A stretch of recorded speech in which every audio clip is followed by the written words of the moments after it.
Во царстве Твоем помяни нас, Господи, егда придешь и во царстве Твоем.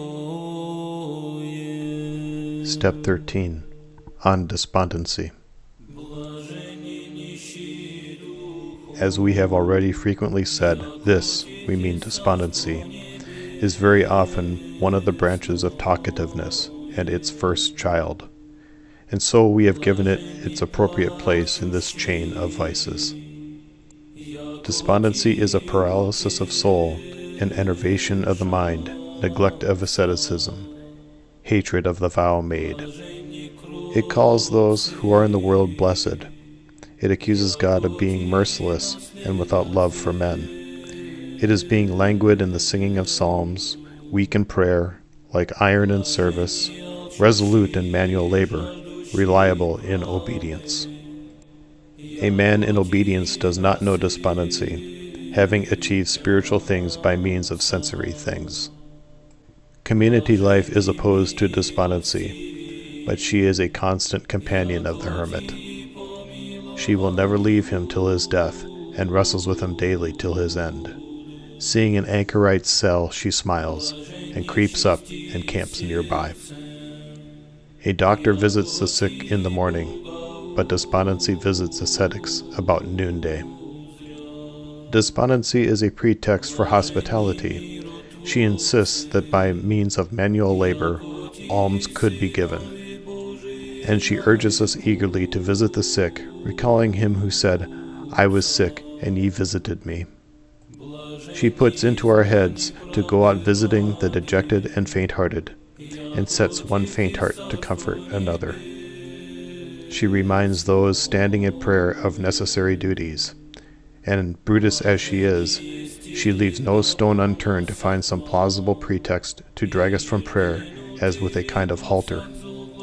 At the third hour, the demon of despondency produces shivering, headache, and even colic. At the 9th hour, the sick man gathers his strength, and when the table is laid, he jumps out of bed. But the hour of prayer has come. Again the body is weighed down. He has begun to pray, but it steeps in him sleep, and snatches the verse from his mouth with untimely yawns. Each of the other passions is destroyed by some particular virtue, but despondency for a monk is a general death. A courageous soul resurrects his dying mind, but despondency and sloth squander all his riches. Since despondency is one of the 8 capital vices, and moreover the gravest, let us deal with it just as we have dealt with the others, but let us only add this. When there is no solemnity, then despondency does not make its appearance. And as soon as the appointed service is finished, the eyes open. Spiritual heroes come to light at the time of despondency, for nothing procures so many crowns for a monk as the battle with despondency. Observe, and you will find that if you stand on your feet, despondency will battle with you. If you sit, it will suggest that it is better for you to lean back, and it urges you to lean against the wall of the cell. Then it persuades you to peep out the window by producing noises and footsteps. He who mourns over himself does not know despondency. Let this tyrant be bound by the remembrance of your sins. Let us buffet him by manual labor. Let him be dragged forth by the thought of blessings to come. And when brought as before a tribunal, let him be duly questioned. Tell me, you nerveless, shuffling fellow, who viciously spawned you? Who are your offspring? Who are your foes?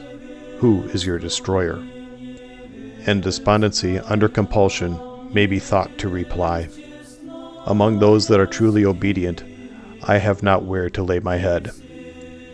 But with those amongst whom I have a place for myself, I live quietly. I have many mothers, sometimes insensibility of soul, sometimes forgetfulness of the things above, sometimes excessive labors. My offspring who abide with me are, changing from place to place, disobedience to one's spiritual father, forgetfulness of the judgment, and sometimes breach of the vow. And my opponents, by whom I am now bound, are solemnity and manual labor. My enemy is the thought of death. Prayer with a firm hope of future blessings is my utter death. And who gave birth to prayer? Ask her. This is a 13th victory. He who has really gained it has become experienced in all good.